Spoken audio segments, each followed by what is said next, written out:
کاش یہ دعا میری معجزے میں ڈھل جائے، کاش یہ دعا میری، کاش یہ دعا میری، کاش یہ دعا میری معجزے میں ڈھل جائے، معجزے میں ڈھل جائے،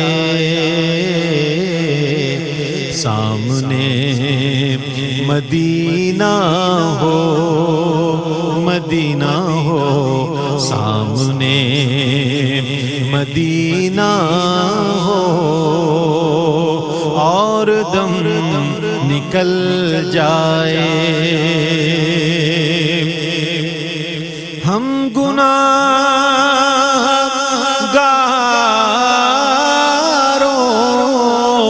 پر،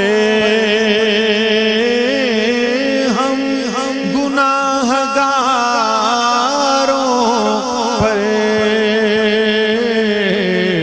آپ جو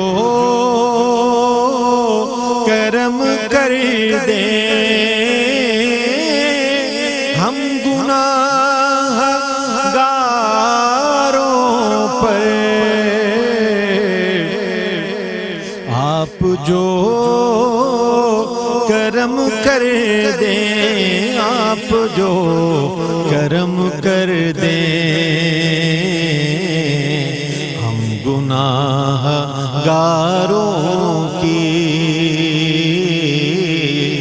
ہم گناہگاروں کی زندگی بدل جائے، ہم گناہگاروں کی واسطہ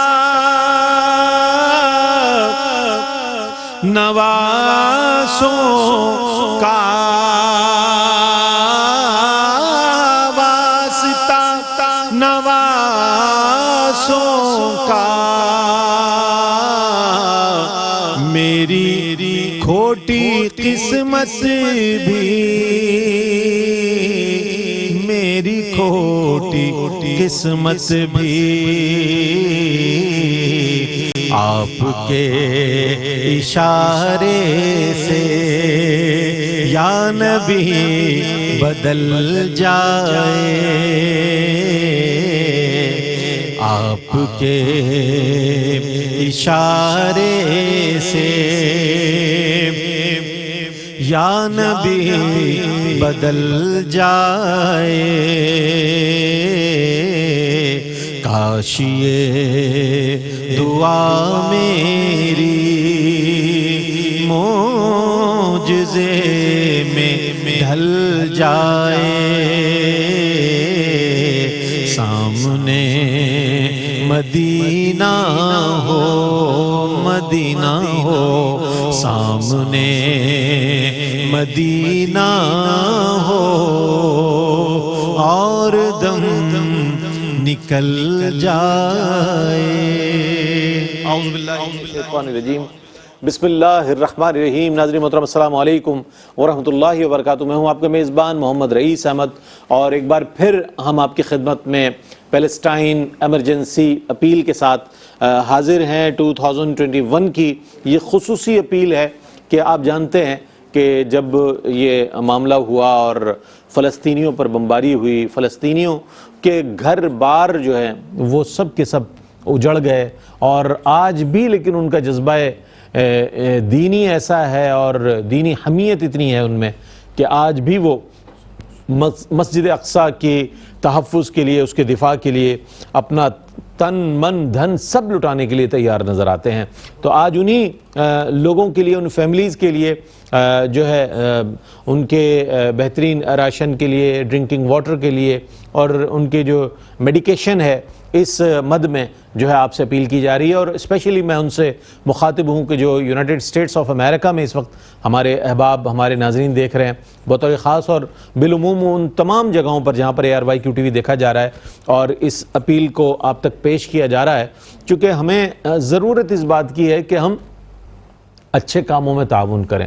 سورۃ المائدہ میں اللہ تعالیٰ نے ارشاد فرمایا وَتَعَاوَنُوا عَلَى الْبِرِّ وَالتَّقْوَى وَلَا تَعَاوَنُوا عَلَى الْإِثْمِ وَالْعُدْوَانِ، کہ اور نیکی اور بھلائی کے کاموں میں لوگوں کے ساتھ تعاون کرو۔ نیکی اور بھلائی کا کام ہے یہ کہ اپنے مسلمان بہن بھائیوں کو کہا گیا ہے کہ یہ جو ملت اسلامیہ ہے جسد واحدہ ہے، یہ ایک جسم ہے۔ اگر جسم کے حضور کی حدیث مبارکہ ہے کہ اگر جسم کے کسی ایک حصے کو بھی تکلیف پہنچتی ہے تو پورا جسم اس تکلیف کو محسوس کرتا ہے۔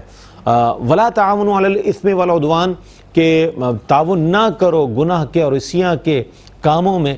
تو یہ قرآن کا بھی حکم ہے، رسول کریم صلی اللہ علیہ وآلہ وسلم کی بھی احادیث ہم تک پہنچتی ہیں کہ ہمیں ایسے کاموں میں جب ضرورت ہو دیگر ہمارے افراد کی، کہ جہاں پر مالی طور پر جو ہے ان کی مدد کی جائے، اخلاقی مدد کی جائے۔ آپ آن ایئر ویژولز دیکھ رہے ہیں جو کہ آپ کو دکھائے جا رہے ہیں، اور دکھائے جانے کا مقصد صرف یہ ہے کہ اس بات کو انڈورس کیا جائے کہ جو ہم جو کہہ رہے ہیں وہ صرف زبانی کلامی کوئی دعوے نہیں ہیں، یا ہمارے ذخیرہ کلمات میں سے آپ نہیں سن رہے، بلکہ پریکٹیکلی یہ کام ہو رہا ہے کہ الحمدللہ فلسطینی بہن بھائیوں کی مدد کے لیے پورے انتظامات کیے جا رہے ہیں، ان کی مدد کے لیے یہاں سے باقاعدہ طور پر انتظامات ہو رہے ہیں، اور یہ آپ کے تعاون کے بغیر ممکن نہیں ہے۔ کیونکہ میں نے جب اس بات کا آغاز کیا تو میرے ذہن میں یہ بات بھی تھی کہ ظاہر ہے لوگ یہ کہیں کہ بھائی ہو رہا ہے ان کے ساتھ، ہمارا تو گھر محفوظ ہے، ہمارے بال بچے تو بہت خوش ہیں، ہماری مالی جو املاک ہیں، ہمارے جو ذرائع ہیں وہ تو محفوظ ہیں، ہمیں کیا پڑی ہے ہم کسی معاملے میں۔ کہا جاتا ہے نا کہ ہم کسی کے جھگڑے میں کیوں حصے دار بنیں۔ یہ کسی کا جھگڑا نہیں ہے، یہ اسلام کا دفاع ہے، بیت المقدس کا دفاع ہے، قبلہ اول کا دفاع ہے۔ اس اعتبار سے ہماری ایک دینی حمیت اس بات کی طرف آنی چاہیے کہ ہم جو ہے اپنے مسلمان بہن بھائیوں کی مدد کے لیے بطور خاص فلسطینی مسلمان بہن بھائیوں کے لیے آگے بڑھیں، اور اپنا ممکنہ تعاون آپ دست و بازو بنیں گے احساس کے تو انشاءاللہ یہ ادارہ جو ہے پورے طور پر پورے عزم کے ساتھ اور پوری مستعدی کے ساتھ اپنے ہمارے مسلمان بہن بھائیوں کی مدد کے لیے پہنچے گا۔ لیکن اگر آپ نے یہ سوچا کہ جناب میرا $1 کیا کر لے گا، میں چند پاؤنڈ دے کر کیا کر لوں گا، لیکن آپ یہ جانتے ہیں کہ قطرے قطرے سے دریا بنتا ہے۔ آپ جب شامل ہوں گے تو آپ کو دیکھ کر نہ جانے کتنے لوگ اس میں شامل ہو جائیں گے، اور یہ کارواں بڑھتے بڑھتے انشاءاللہ ان لوگوں تک وہ امداد ضرور پہنچے گی کہ جس کے وہ اس وقت صحیح معنوں میں مستحق ہیں۔ ہمارے پینل میں آج ماشاءاللہ بہت ہی عمدہ شخصیات موجود ہیں، ہمارے ایک ایسے عالم دین کے جو عمومی طور پر ماشاءاللہ 12 مہینے ہی ہمارے ساتھ ہوتے ہیں، مختلف پروگرامز میں آپ تشریف لاتے ہیں۔ علامہ مفتی خرم اقبال رحمانی صاحب بہت عمدہ مطالعہ رکھتے ہیں، تشریف فرمائیں۔ السلام علیکم ورحمۃ اللہ وبرکاتہ۔ السلام ورحمۃ اللہ وبرکاتہ۔ اور جناب میں نے یہ دیکھا ہے کہ گزشتہ دنوں سوشل میڈیا پر بھی یہ چیز سامنے آئی، اور یہ بات طے ہے کہ انسان کا ماضی جو ہے نا اس کے حال میں بھی ہوتا ہے اور اس کے مستقبل میں بھی ہوتا ہے۔ ماضی کی شناخت اور ماضی کا جو ایک اثر ہوتا ہے وہ انسان کے حال اور مستقبل پر بھی ہوتا ہے۔ الحاج محمود الحسن اشرفی کو آپ چھوٹے پن میں دیکھیں تو نعت پڑھ رہے ہوں گے، نوجوانی میں دیکھیں تو نعت پڑھ رہے ہوں گے، اس ماشاءاللہ اسٹیج پر آپ ماشاءاللہ الحمدللہ اس وقت بھی نعت پڑھ رہے ہیں۔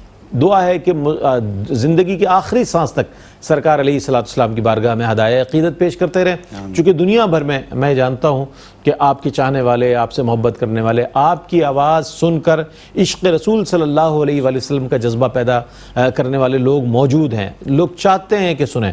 الحاج محمود الحسن اشرفی کے بارے میں یہ بھی بتا دوں کہ ماشاءاللہ غالباً 2009 میں ماشاءاللہ آپ کا اسلامک سینٹر سے پاس آؤٹ ہے، عالم دین بھی ہیں، درس نظامی کے حوالے سے بہترین شناخواں ہیں، گفتگو کے حوالے سے انتہائی محتاط ہیں، اور محفل کا ادب اگر نشست و برخاست دیکھنی ہو تو الحاج محمود الحسن اشرفی کو دیکھا جائے۔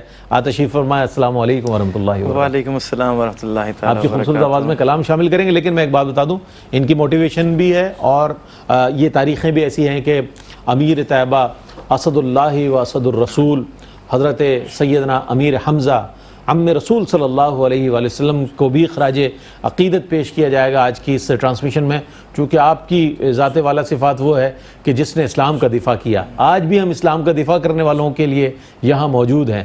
تو وہ اس وقت اسلام کا دفاع کیا کہ جب نمازیں پڑھنا لوگوں کے لیے دار ارقم میں جب تبلیغ ہو رہی تھی، اس کے بعد جب پہرا دیا گیا تو حضرت امیر حمزہ رضی اللہ تعالیٰ عنہ نے پہرا دیا اور کعبۃ اللہ میں نماز ہوئی. تو وہ ایسے جری ایک ایسے مجاہد اسلام کہ جن کا نام تاریخ اسلام میں ایسا روشن ہے کہ جسے کبھی بھلایا نہیں جا سکے گا. انشاءاللہ آپ کی بارگاہ میں بھی خراج عقیدت و محبت. اور یہ امیر طیبہ کا میں نے آپ کے حوالے سے بتایا، جس کسی کو بھی جانا ہو مدینہ طیبہ تو سرکار امیر حمزہ رضی اللہ تعالیٰ عنہ کی بارگاہ میں کھڑے ہو کر دعا کر لیں میدان احد میں.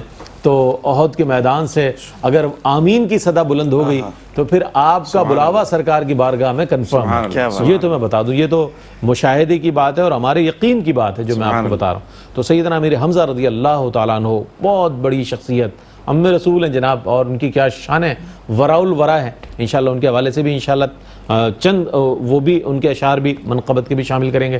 لیکن اس وقت چونکہ الحاج محمود الحسن اشرفی موجود ہیں، ان کو میں سوشل میڈیا پر گزشتہ 1 گھنٹے سے سن رہا ہوں. تلاوت بھی ان کی سنی ماشاءاللہ، نعتیں بھی ان کی سنی.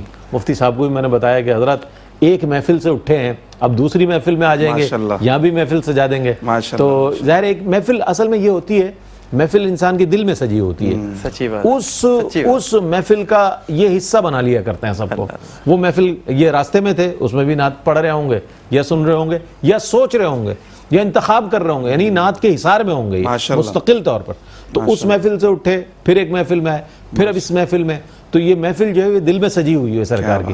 اب اس میں شامل ہو جاؤں، مفتی صاحب شامل ہو جائیں، آپ سب شامل ہو جائیں، یا اس محفل میں موجود جو حاضرین ہیں وہ شامل ہو جائیں، تو ہم اس محفل کا حصہ ہیں جس میں الحاج محمود الحسن اشرفی موجود ہیں.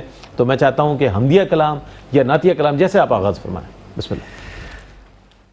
آپ نے جو ابتدائی تمہید باندھی ہے بہت خوبصورت. ایک شعر میں نعت کا پیش کروں گا بسم اللہ، اور ساتھ ہی سید الشہداء کی بارگاہ میں 2 اشعار منقبت کے پیش کروں گا. اور مجھے ایسا لگتا ہے کہ سرکار بہت خوش ہوں گے اگر سید الشہداء کا ذکر کیا جائے تو. اور سرکار مدینہ صلی اللہ علیہ وسلم ہر بدھ کو تشریف لے جاتے تھے سید الشہداء کے مزار پر، اور سیدۃ النساء اہل الجنہ ہر دوسرے روز تشریف لے جاتی تھیں وہاں پہ.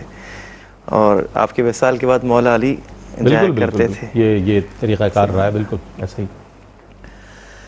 ایک بار اور بھی طیبہ سے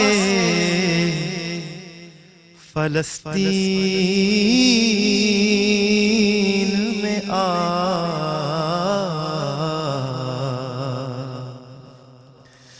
ایک بار اور بھی طیبہ سے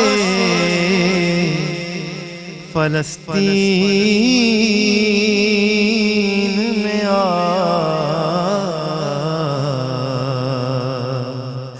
راستہ دیکھتی ہے مسجد اقصی تیرا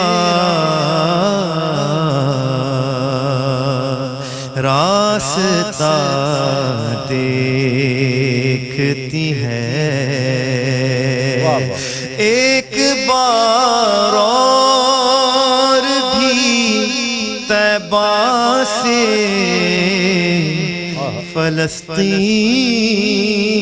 فلسطین میں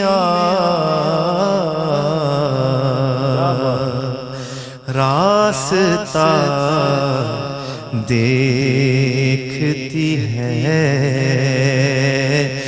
مسجد اقصی تیرا.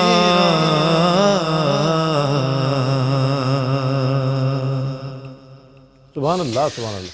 سرکار کی نظروں میں ایسا کیا بات رتبہ ہے امیر حمزہ کا.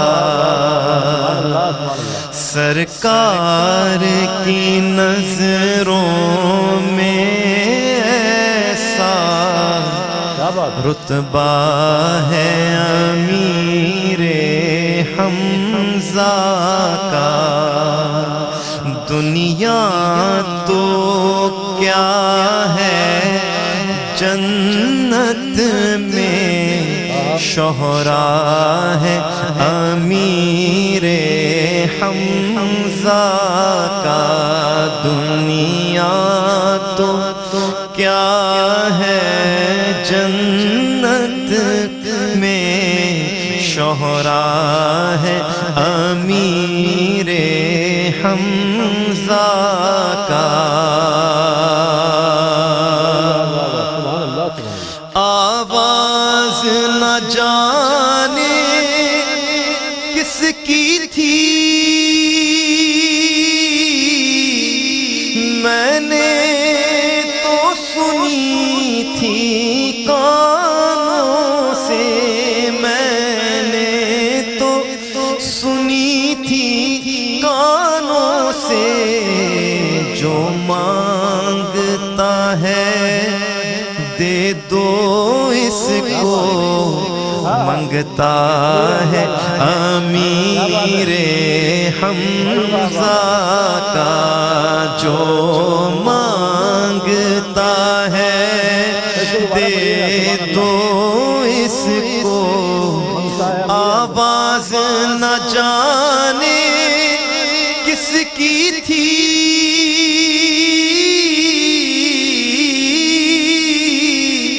میں نے تو سنی تھی کانوں سے، جو مانگتا ہے دے دو اس کو، منگتا ہے امیر حمزہ کا، جو مانگتا ہے دے دو اس کو، منگتا ہے امیر حمزہ کا۔ شبیر کو دیکھ کے کربل میں پہچان یزیدی کر نہ سکے،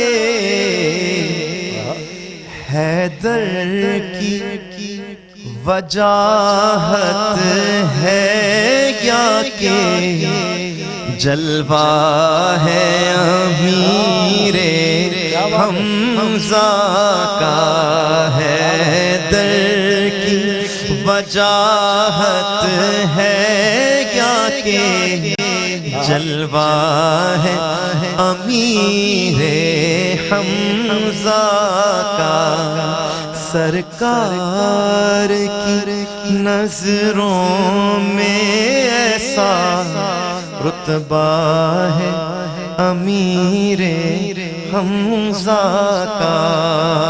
سبحان اللہ سبحان اللہ، جزاک اللہ، بہت ہی خوبصورت۔ روضے پہ جب میری حاضری ہوئی سبحان اللہ، تو یہ مصرے میں نے وہاں کہے تھے، سید الشہداء سلام علیک ام خیر الورا، سلام علیک، سلام علیک، عاجزانہ سلام لے لیجئے، مخلصانہ سلام لے لیجئے، آپ کی بارگاہ میں حاضر ہے، کیجئے لطف و عطا، سلام علیک۔ سبحان اللہ، اللہ تعالیٰ ہماری حاضری سید الشہداء امیر طیبہ اسد اللہ و اسد الرسول سید الشہداء حضرت سیدنا امیر حمزہ رضی اللہ تعالیٰ عنہ کی بارگاہ میں قبول و منظور فرمائے۔ اچھا، ایک تو یہ چچا بڑے چہیت ہے حضور علیہ السلام کے، اور پھر اس جگہ کی وہ پہاڑ کے جو جبل احد کہلاتا ہے وہ حضور کو بڑا پسند، حضور فرماتے ہیں ہم احد سے محبت کرتے ہیں، احد ہم سے محبت کرتے ہیں۔ کیا بات ہے، صحیح ہے۔ اب یہ دیکھیں کہ ایک خوبصورت ایک چیز یہاں سامنے آتی ہے کہ سرکار علیہ، جیسے محمود بھائی نے فرمایا کہ سرکار علیہ السلام خود تشریف لے کے جایا کرتے تھے احد پر، اور احد جو تھا سرکار کی تشریف آوری سے جھوم اٹھتا تھا، اللہ، یہ محبت کا۔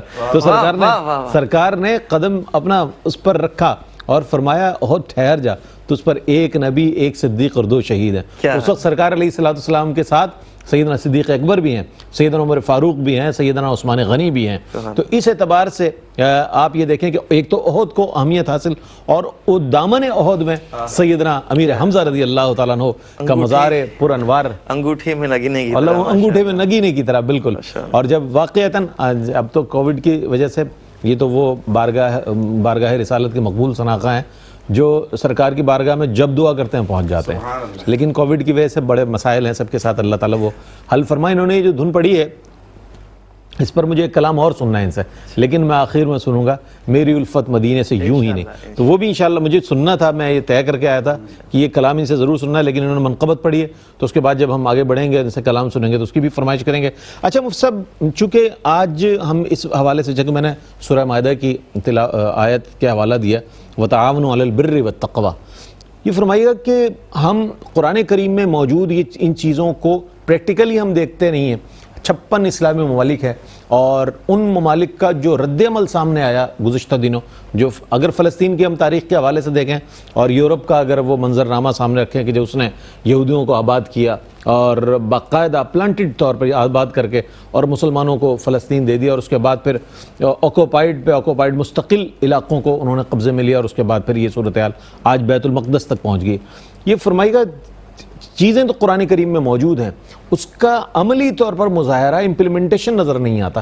کیا وجہ ہے کہ ہم تعاون کے لیے بھی بڑھتے ہوئے نظر نہیں آ رہے؟ یہ تو الحمدللہ اللہ تعالیٰ احساس کو سلامت رکھے کہ اس میں یہ احساس ہے. اچھا احساس بھی ہے اور ٹرسٹ بھی ہے، ٹرسٹ بھی ہے، یعنی کہ اس پر آپ کا اعتماد بھی ہے. وہ ٹرسٹ دوسرا ہے، لیکن اس کا جو دوسرا معنی ہے یہ اعتماد کا آپ کو ٹرسٹ ہے اس احساس پر. تو احساس آپ کو اس بات کی دعوت دے رہا ہے کہ آپ اپنے مسلمان بہن بھائی جو فلسطین کے مسلمان بہن بھائی ہیں اس وقت انتہائی قسم پرسی کی حالت میں، آپ اگر ان کی اس وقت صورتحال دیکھیں، اس حوالے سے بتائیے گا کہ ہمارے ہاں تعلیمات تو موجود ہیں، امپلیمنٹیشن نہیں ہے، کیا فرمائیے گا؟ بسم اللہ الرحمن الرحیم والصلاة والسلام علی رسولہ الکریم، اما بعد. سب سے پہلے تو یقیناً ہمارے احساس کے پلیٹ فارم کا انتہائی ہمیں ان کو اپریشیٹ کرنا چاہیے کہ اس قسم پرسی کے عالم میں جو ہمارے فلسطینی مسلمان بھائی زندگی گزارنے پہ مجبور ہیں، ان کی تکلیف کا کم سے کم احساس کرتے ہوئے نہ صرف احساس کیا بلکہ عملی طور پر میدان میں آ کر ان کی مدد کے لیے آگے بڑھے. اور عمومی طور پہ جیسے آپ نے آیت مبارکہ پڑھی تو اس میں ایک تو یہ کہ خود خیر کا کام کرنا، دوسرا خیر کے کام میں دوسروں کو بھی شامل کرنا. بالکل، چونکہ کچھ ایسے ساتھی ہوتے ہیں جو خیر کا کام کرنے کی ایبلٹی رکھتے ہیں میدان عمل میں، بالکل. کچھ احباب ایسے ہوتے ہیں کہ اصحاب خیر کے ساتھ تعاون کر سکتے ہیں، میدان عمل میں نہیں آ سکتے. تو احساس کا ایک بڑا ایفرٹ یہ ہے کہ خود تو میدان عمل میں آتے ہی ہیں، باقی دنیا کے مسلمان بھائیوں کو بھی اس کار خیر میں شامل کر لیتے ہیں کہ آپ بھی اپنا حصہ اس کے اندر شامل کیجیے. وہ جو بات آپ نے ارشاد فرمائی نا، اصل میں اگر ہم پیارے آقا صلی اللہ تعالیٰ علیہ وسلم کی بعثت مبارکہ کے زمانے میں دیکھیں، خاص طور پہ جس علاقے میں حضور علیہ السلام کی بعثت مبارکہ ہوئی، وہ علاقوں میں، نسلوں میں، قبائل میں تقسیم اور ہر کوئی نسلی تفاخر کی بنیاد پر ایک پر دوسرے کو برتری ظاہر کرنے کی کوشش کرتا ہے. لیکن پیارے آقا صلی اللہ تعالیٰ علیہ وسلم نے جب انہیں کلمہ پڑھایا اور مسلمان کیا تو حضور علیہ السلام نے ان تمام علاقائی نسلی تفاخر کو ختم کر کر انہیں ایک عالمگیر رشتہ اخوت کے اندر باندھ دیا. اور پیارے آقا صلی اللہ تعالیٰ علیہ وسلم نے جو رشتہ اخوت عطا فرمایا اس کو اللہ رب العزت نے قرآن مجید فرقان حمید میں بھی ارشاد فرمایا کہ انما المؤمنون اخوہ، کہ مومنین جو ہیں وہ آپس میں بھائی بھائی ہیں. گو کہ تمہارا تعلق کسی بھی علاقے سے ہو، کسی بھی قبیلے سے ہو، کسی بھی قوم سے ہو، کوئی بھی رنگ تمہارا ہو، کوئی زبان تم بولنے والے ہو، ان تمام امتیازات کو بالائے طاق رکھ کر تم آپس میں کیا ہو؟ بھائی بھائی ہو. پھر نبی کریم رؤوف الرحیم صلی اللہ علیہ وسلم نے ارشاد فرمایا المسلم اخو المسلم، مسلمان مسلمان کا بھائی ہے. بلکہ ایک دفعہ تو پیارے آقا صلی اللہ علیہ وسلم نے اپنے خطبہ حجۃ الوداع میں ارشاد فرمایا کونوا عباد اللہ اخوانا، اللہ کے بندو بھائی بھائی بن جاؤ. کو کہ تمہارا تعلق کسی بھی علاقے سے ہو، لیکن تم جب رشتہ ایمان میں آ گئے تو پھر رشتہ اخوت بن گیا، عالمگیر اخوت پیارے آقا صلی اللہ علیہ وسلم نے قائم فرما دی. اور اس اخوت کے رشتے کو ایسے مضبوط فرمایا پیارے آقا صلی اللہ علیہ وسلم نے کہ جسمانی تعلق نہیں، یہ روحانی تعلق ہے. اور حضور نے فرمایا کہ ایک مومن کو تکلیف ہو تو صرف وہ مومن تکلیف میں نہیں ہوتا بلکہ تمام مسلمان اس تکلیف کو محسوس کرتے ہیں، جیسے حدیث مبارکہ آپ نے بھی سرنامہ کلام کے اندر بیان فرمائی. اور حضور نے فرمایا کہ یہ جسم کے زندہ ہونے کی علامت ہے. بالکل بالکل. کہ اگر آنکھ کو تکلیف ہے تو پورا جسم تکلیف کو محسوس کر رہا ہے. اگر پاؤں میں کانٹا چبھا, جسم کے سب سے نچلے حصے میں کانٹا چبھا, تو آنکھ اس تکلیف سے رونا شروع کر دیتی ہے. کنیکشن دیکھیں, تعلق دیکھیں. اگر پاؤں سن ہو جائے تو آنکھیں نہیں رو سکتی, اور اگر آنکھیں سن ہو جائیں تکلیف محسوس نہیں کر سکتی. تو تکلیف اسی وقت محسوس ہوگی جب زندگی باقی ہوگی, جب حرارت باقی ہوگی. تو حضور علیہ الصلوۃ والسلام نے جو ارشاد فرمایا کہ مومن دوسرے مومن کی تکلیف محسوس کرتا ہے, مگر یعنی اس کے ایمان کا تقاضا یہی ہے, اس کے ایمان کی زندگی کی حرارت کی علامت یہی ہے کہ دوسرے مسلمان کی تکلیف کو محسوس کرے. اگر تکلیف محسوس نہیں کر رہا, اس کا مطلب یہ ہے کہ ایمانی حرارت باقی نہیں ہے. تو حضور علیہ الصلوۃ والسلام نے اس زمانے میں جتنے نسلی امتیازات تھے ان کو اپنی جگہ ایک حد تک برقرار رکھتے ہوئے عالمگیر رشتہ اخوت میں قائم کیا, اور آج بھی الحمدللہ 58 یا 57 اسلامی ممالک ہیں, اور دنیا میں کہیں بھی لا الہ الا اللہ محمد رسول اللہ پڑھنے والے مسلمان موجود ہوں, وہ ہمارے مسلمان بھائی. بہت عمدہ, بہت عمدہ. اور جہاں کہیں کوئی مسلمان دنیا کی کسی بھی خطے میں کسی بھی ظلم کا شکار ہو رہا ہے, تو پوری دنیا کے اسلامی ممالک میں بسنے والے مسلمانوں کو اس تکلیف کو محسوس بھی کرنا چاہیے, اور اپنے تئیں جتنا ممکن ہو ان کے لیے آواز بھی بلند کرنی چاہیے. جس طرح مدد فراہم کر سکتے ہیں مدد بھی فراہم کرنا چاہیے. تو پہلی بات تو یہ ہے کہ حضور علیہ الصلوۃ والسلام نے ہم سب کو ایک رشتے میں باندھ دیا ہے. ہماری جغرافیائی حدود کتنی ہی محدود کیوں نہ ہو, لیکن جو ایمان ہے نا اس کی کوئی جغرافیائی حد نہیں ہے, وہ تو آپس میں کنیکشن اور تعلق مضبوط سے مضبوط تر ہوتا جا رہا ہے. تو اس تعلق کو آج بھی محسوس کرنے کی ضرورت ہے. حضور علیہ الصلوۃ والسلام کی اس حدیث مبارکہ کی روشنی میں کہ ایک مومنین کی مثال آپس میں ایک عمارت کی اینٹوں کی طرح ہے, کہ ایک عمارت ایک اینٹ دوسری اینٹ کو مضبوط کرتی ہے, اور حضور نے باقاعدہ انگلیاں اس طرح اپنی انگلیوں میں داخل کر کے ارشاد فرمایا کہ دیکھو اس طرح مضبوط کرتے ہیں. تو آج اگر ہم منتشر ہیں تو ہم کمزور ہیں, اگر ہم سب متحد ہو جائیں تو یقیناً ہم ایک دوسرے کی طاقت کا سبب اور ذریعہ بنیں گے. اور مسلمانوں کی طاقت اور قوت کا بنیادی سبب پیارے آقا صلی اللہ تعالی علیہ وسلم سے والہانہ عشق و محبت اور حضور ہی ہمارا مرکز اتحاد ہیں. پیارے آقا صلی اللہ یعنی لا الہ الا اللہ کی صدائیں تو اور بھی مذاہب کے لوگ بلند کر رہے ہیں, لیکن محمد الرسول اللہ صلی اللہ تعالی علیہ وسلم یہ نقطہ اتحاد ہے پوری امت کا, یہ مرکز و محور اتحاد امت ہے. تو پیارے آقا صلی اللہ علیہ وسلم سے جہاں عشق و محبت ہوگا, آپ دیکھیں کہ جہاں جیسے بھی محمود بھائی ناز شریف پڑھ لیں, یہ کسی بھی خطے میں ناز شریف پڑھتے ہیں تو وہ حضور کی محبت ہمیں ایسے آپس میں جوڑ کر رکھتی ہے. تو پیارے آقا صلی اللہ علیہ وسلم کی حدیث مبارکہ کی روشنی میں تمام دنیا کے مسلمان بھائیوں کو, اور الحمدللہ جو نچلی سطح کے مسلمان ہیں وہ اس تکلیف کو محسوس کرتے ہیں, آوازیں بلند کرتے ہیں. بڑی سطح پہ لوگ وہ مصلحت پسندی کا شکار ہو جائیں تو الگ بات ہے, لیکن الحمدللہ ایک طبقہ مسلمانوں کا آج بھی ایسا جیسے الحمدللہ ہم یہاں پر موجود ہیں اور اس کے اندر اپنا حصہ شامل کر رہے ہیں کہ حضور نے فرمایا کہ جو نیکی کی طرف بلانے والا ہے وہ گویا خود نیکی کرنے والا ہے. کیا بات. تو الحمدللہ جتنے ہمارے مسلمان بھائی دنیا بھر میں جہاں سے لوگ اس نیکی کے حصے میں اپنا اپنا تعاون شامل کریں گے تو ہم بھی الحمدللہ ہمارا اس کے اندر تعاون شامل ہے, اور اللہ سبحانہ و تعالی ہم سب کے تعاون کو اپنی بارگاہ میں قبول فرمائے, اور ہمیں بڑھ چڑھ کر اپنے مسلمان بھائیوں کے ساتھ ہر ممکن کوشش کر کے تعاون پہنچانے کی ہمیں توفیق عطا فرمائے. نقطہ اتحاد جو ہے امت مسلمہ کا وہ محبت رسول صلی اللہ علیہ وسلم, ورنہ جنگ یمامہ کس کو یاد نہیں ہے کہ سیدنا صدیق اکبر رضی اللہ تعالیٰ عنہ نے جب یہ لشکر روانہ فرمایا تو مانعین زکوٰۃ کا معاملہ تھا, اور داعیان نبوت کا, اور مسلمہ کذاب نے جو دعویٰ کیا تھا, تو وہاں پر اللہ اکبر کے نعرے لگ رہے تھے, لیکن جو یہاں سے لشکر گیا اللہ اکبر کے نعرے تو لگایا, لیکن اس نے یا محمدہ کے نعرے لگا کر اپنے آپ کو ممیز کیا, ان سے ممتاز کیا کہ دیکھو ہم محمد عربی صلی اللہ علیہ وسلم کی لائی ہوئی شریعت کے پابند ہیں اور ہم ان کا نام لے رہے ہیں. اس حوالے سے بہت اچھی بات آپ نے ارشاد فرمائی کہ امت مسلمہ کے ہر فرد کی ذمہ داری ہے. انما المؤمنون اخوہ, قرآن کریم کی آیت مبارکہ آپ نے بیان فرمائی, المسلم اخو المسلم, سرکار علیہ السلام نے فرمایا کہ مسلمان مسلمان کا بھائی ہے.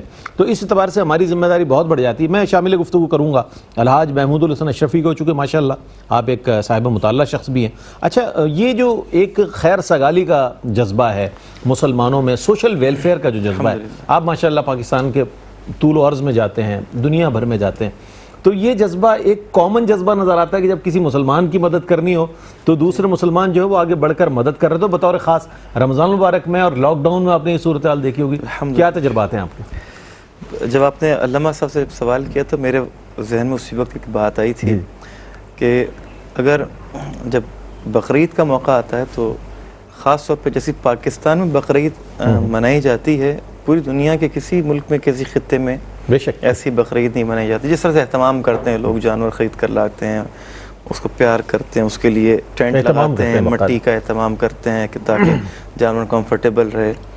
پھر بزنس بھی سب سے زیادہ اگر دیکھا جائے تو اس دوران اس کے ذریعے سے ہوتا ہے. زکوٰۃ کا معاملہ ہے تو زکوٰۃ بھی اگر آپ عالمی طور پہ دیکھیں گے نا مسلمانوں کے ممالک میں، تو سب سے زیادہ زکوٰۃ دینے والے بھی ماشاءاللہ آپ کو پاکستان میں نظر آئیں گے. اللہ وہ الگ بات ہے کہ لینے والے بھی نظر آئیں گے آپ کو، لیکن دینے والے بھی کثرت اور جو ذوق شوق رمضان میں ہو یا کوئی بھی ایونٹ ہو تو آپ کو اہلیان پاکستان آپ کو بہت بڑھ چڑھ کر نظر آئیں گے. فلسطین کے مسئلے میں بھی آپ دیکھیں اہلیان پاکستان نے جس طرح سے اظہار کیا ہے اور عوام جس طرح سڑکوں پر آئی ہے یا جس طرح اظہار کر رہی ہے سوشل میڈیا کے ذریعے سے، یعنی جتنی بساط ہے ہماری وہ جس طرح سے اہلیان پاکستان کو یہ شرف. اچھا بیرون دنیا سے بھی جو لوگ کر رہے ہیں نا، آپ دیکھیں گے وہ بھی ان کا تعلق بھی پاکستان سے ہوگا. بہت اچھی بات کی، اسی خطے سے ہوگا. پتہ نہیں کیا بات ہے کہ یہ پاکستان کی سرزمین، ہم اللہ کا شکر ادا کرتے ہیں، دنیا میں بھر میں جاتے ہیں اللہ کا ذکر کرنے کے لیے، اس کے حبیب صلی اللہ علیہ وسلم کے نام کے صدقے میں، بالکل، لیکن دل ہمارے یہیں پہ لگتا ہے اس سرزمین کے. اللہ تعالیٰ اس سرزمین کو آباد، یہ مدینہ ثانی ہے جناب پاکستان جو، اللہ تعالیٰ اس سرزمین کو، مدینہ ثانی ہے، اللہ تعالیٰ اس سرزمین کو آباد رکھے، شاد رکھے. اللہ تعالیٰ اس کی طول و عرض کی حفاظت فرمائے، اس کی ریاستی اور نظریاتی سرحدوں کی اللہ تعالیٰ اس کی حفاظت فرمائے. یہاں کے لوگوں کا جو جذبہ ہے اللہ تعالیٰ اس کی حفاظت فرمائے. جیسا کام ماشاءاللہ یہاں سے ہو رہا ہے ایسا اللہ تعالیٰ سب کو کرنے کی توفیق عطا فرمائے. یہ بہت اچھی بات ہے. میں A R Y Q T V کو، اے آر وائی پورے نیٹ ورک کو مبارکباد دیتا ہوں، اور احساس کو، خواجہ غریب نواز ٹرسٹ کو، سب کو مبارکباد پیش کرتا ہوں کہ یہ جو کام کر رہے ہیں اللہ تعالیٰ آپ کے ہاتھوں کو اور مضبوط کرے. آپ اپنی مثال کے مطابق کر رہے ہیں، آپ اپنی حیثیت کے مطابق کر رہے ہیں، یقیناً آپ اس سے بڑھ کر کرنا چاہتے ہیں. تو اللہ تعالیٰ ہم سب کو اپنا حصہ ملانے کی، اور وہ لوگ جو احباب جو ہمیں سن رہے ہیں، میں ان سے گزارش کروں گا کہ آپ ان کا ساتھ دیں. یہ اللہ تعالیٰ نے ان شخصیات کو نوازا ہے، ان کو کوئی آپ کے پیسوں کی غرض نہیں ہے. جو پیسہ آئے گا اس سے زیادہ ہی لگا کے انشاءاللہ یہ فقیروں کی، غریبوں کی، محتاجوں کی، مسکینوں کی مدد کرتے رہے ہیں، کرتے ہیں، انشاءاللہ کرتے رہیں گے. تو ایک معتمد نام ہے اے آر وائی کا اس حوالے سے. اللہ تعالیٰ آپ کو سب کو اپنا وہ رکھے. اور فلسطین میں بھی ماشاءاللہ جب نعرے لگتے ہیں تو پاکستان کے نعرے لگتے ہیں. آپ نے سنے؟ انہیں بھی معلوم ہے کہ یہ مسلمان ہے جو ہمارا ساتھ دیں گے. پوری دنیا میں اگر کسی کی نظر ہے نا وہ پاکستانیوں پر ہے، پاکستان سے وابستہ لوگوں پر ہے. وہ کسی اور کو نہیں پکارتے، حالانکہ جانتے ہیں کون مضبوط ہیں، کون سے قریب ترین ممالک ہیں ان کا نام نہیں لیتے. وہ جانتے ہیں کہ ہم کون مدد کر سکتا ہے ہماری. یعنی اتنا پیسہ وہ چاہے تو ہمیں دے سکتے ہیں، لیکن وہ کہیں اور نہیں. ایک غریب ملک ہے ہمارا دیکھا جائے، لیکن اس کے امیر دل کے لوگ اتنا امیر ہیں، ذاتی طور پہ اتنا لوگ خرچ کرتے ہیں. یہ میں اہلیان پاکستان کے حوالے سے میرا سر فخر سے بلند ہو جاتا ہے یہ دیکھتا ہوں میں چیزیں. تو اللہ تعالیٰ ہم سب کو اسی طرح بڑھ چڑھ کے کرنے کی توفیق عطا فرمائے. اللہ تعالیٰ یہ فرماتا ہے کہ خیر کے کاموں میں ایک دوسرے کی مدد کرو.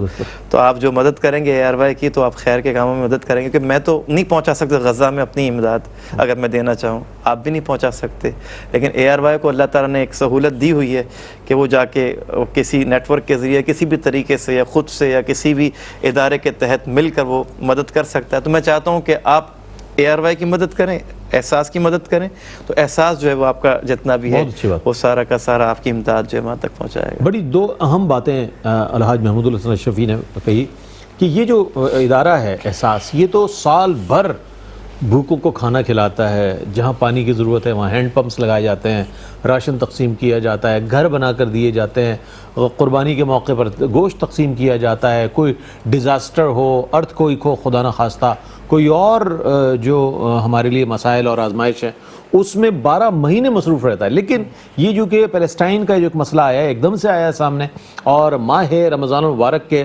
آخری عشرے میں جو ہے وہ ان مسلمانوں کو ٹارگٹ کیا گیا کہ جو غزہ کے مسلمان ہیں، چونکہ وہ ظاہر ہے اس مسجد اقصی کی طرف بڑھتے ہیں، ان کا ایک دینی حمیت نظر آتی ہے ان میں. وہ لگتا ہے کہ وہ جنت کے لیے جو ہے وہ آگے بڑھ رہے ہیں، جنت کے حصول کے لیے کوشاں ہیں. یہ ایک بات جو، اور دوسری بات بڑی اہم کہی انہوں نے کہ پاکستان میں رہنے والے مسلمان، پاکستان ایک ترقی پذیر ملک ہے، لیکن اللہ نے دل ایسا ان کو غنی دیا ہے کہ جب ایسا کوئی موقع آتا ہے تو وہ اپنے حصے میں سے عہد مواقعات یاد آ جاتا ہے ہمیں کہ سرکار علیہ السلام نے جب مہاجرین انصار کو بھائی بنا دیا تو انصار نے اپنی جائیداد کے تک حصے دے دیے، جن کی زائد بیویاں تھیں انہوں نے ان کو طلاق دے کر اپنے اس بھائی کے حصے میں دے دی کہ جو آئے تھے ہجرت کر کے مکے سے۔ تو یہ جذبہ جو ہے الحمدللہ مسلمانوں میں، پاکستان کے مسلمانوں میں، اور پھر جو بیرون ملک پاکستانی رہتے ہیں ان کے دل میں بھی یہ جذبہ ہے۔ بہت سارے اس وقت ڈونرز الحمدللہ موجود ہیں، اور آن لائن آپ کے سامنے وہ نمبرز موجود ہیں، ڈونرز آ بھی رہے ہیں۔ میں یہ چاہتا ہوں کہ اگر آپ شامل ہوں گے تو ہمیں خوشی ہوگی، اور آپ کو دیکھ کر بہت سارے لوگ اس میں شامل ہوں گے جس کی اس وقت بہت ضرورت ہے، چونکہ آج صورتحال یہ ہے کہ ظاہر ہے اس وقت بھی وہاں صورتحال اگرچہ جنگی صورتحال نہیں ہے، لیکن اس وقت جو ان کو پریشانی کا سامنا ہے وہ خوراک کا مسئلہ ہے، صاف پانی کا مسئلہ ہے، اور لائف سیونگ میڈیکیشن کا مسئلہ ہے کہ جو بہت زیادہ عام ہے۔ ظاہر ہے جو زخمی ہوتا ہے اسے معلوم ہوتا ہے کہ فرسٹ ایڈ کیا چیز ہوتی ہے، کوئی بیمار ہوتا ہے اس سے معلوم ہوتا ہے کہ دوا کی کیا اہمیت ہے، جو صحت مند ہوتا ہے وہ سمجھتا ہے سب بہت اچھا چل رہا ہے، لیکن اس وقت اس بات کی ضرورت کو محسوس کریں کہ آپ کی کیا ذمہ داری ہے۔ الحاج محمود الحسن اشرفی کی خدمت میں ہم کہیں گے کہ ایک اور کلام اپنی خوبصورت آواز میں پیش کریں بارگاہ ختمی مرتبت صلی اللہ علیہ وآلہ وسلم میں الحاج محمود الحسن اشرفی۔ درود پاک پڑھ لیجئے۔ اللہم صلی علی سیدنا محمد بکمالہ کشف الدجا بجمالہ حسنت جمیع خصالہ صلو علیہ وآلہ صلو علیہ وآلہ۔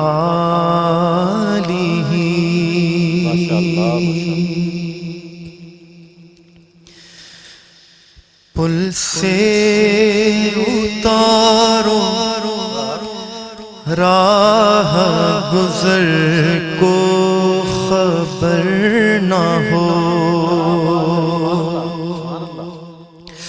پل سے اتارو راہ گزر کو خبر نہ ہو، جبریل پر بچھائے تو پر کو خبر نہ ہو، جبریل پر بچھائے تو پر کو خبر نہ ہو، فریاد امتی جو کرے حال زار میں، فریاد امتی جو کرے حال زار میں، ممکن نہیں کہ خیر بشر کو خبر نہ ہو، ممکن نہیں کہ خیر بشر کو خبر نہ ہو، کانٹا میرے جگر سے غم روزگار کا، کانٹا میرے جگر سے غم روزگار کا، کانٹا میرے جگر سے غم روزگار کا، یوں کھینچ لیجئے کہ جگر کو خبر نہ ہو، یوں کھینچ لیجئے کہ جگر کو خبر نہ ہو،